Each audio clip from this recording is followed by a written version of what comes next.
andito po tayo ngayon sa SM Baliwag, showroom ng aking upcoming condo under Joy Residences, and ipapakita at itutur ko kayo ngayon sa sample buildings and site ng aking condo.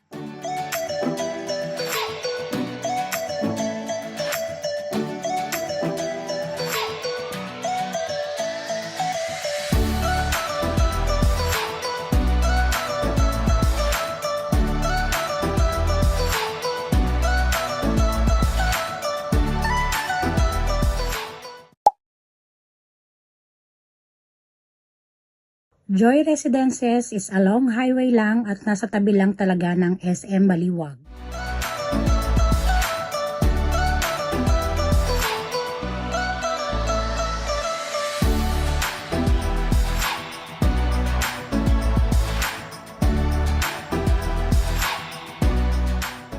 Andito naman tayo ngayon sa mismong site ng aking condo guys, para makita kung ano na ang itsura ng mga itinatayong buildings. And so far guys, as you can see, progressive naman yung construction. Hindi lang tayo pwedeng lumapit talaga doon kasi alam nyo na, for safety purposes. But siguro by 2026 and so on, pwede na akong mag-start and mag-move in.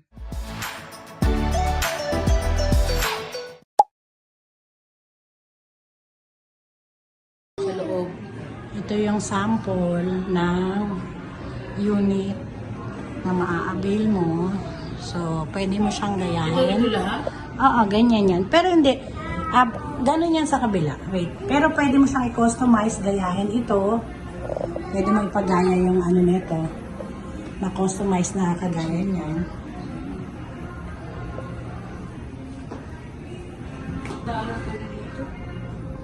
Pang studio type lang kasi to.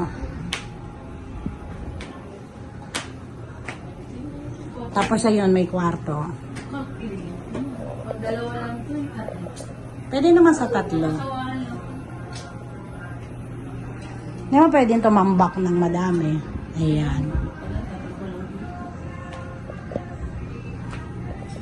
Ganito ka. Come here. Come here. Dito ito. Hindi. Ano ito?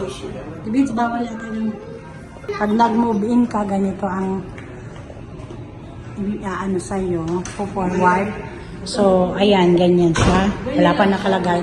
Ikaw na magka-customize kung anong gusto mong gawin, anong style, anong ano dyan. Ayan, gusto mo siyang palagyan ng mga glass, kagaya sa kabila. Tapos, dito gusto mo maglagay ng sopa, or kung meron kang gusto mong ano, ikaw na bahala mag-customize. Pwede mo yung paluwagan dito para mas malaking kwarto, or ano, bahala ka, ano, maghahanap ka ng mga designs. Ayan, ganyan. Pwede mo siyang paluwagan. Pa-adjust mo papunta sa harap para mas malaki yung kwarto. Oo, tapos patanggal mo to, gawin mo na lang divider kagaya sa kanina, open. Di ba? Open lang siya. Ayan, pwede rin ganito yung customize. Sa gitna, may sofa, bed, and study room, hanger, and divider. Tapos may small table, ref, small kitchen. Ayan, meron kang, anong tawag dito sa salamin na buo na yan.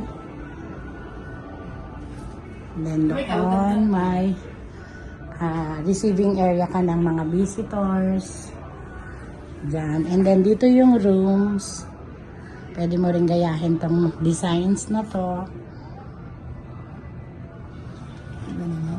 Ganda, diba? Ito salamin lang pala to. Ayan, may closet na, small closet lang. And then yun. Ganda ng table, oh. Very simple at saka itong kanyang ano, salamin.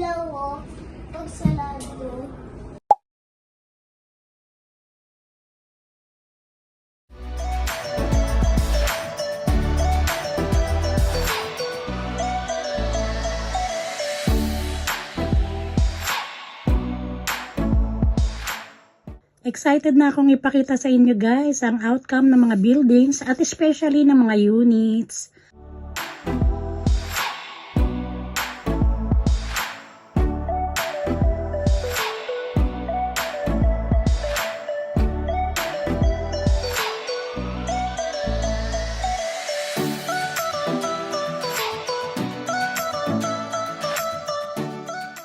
Samahan nyo ako guys at abangan natin ang mga magiging process ng construction ng aking condo unit. Let's go!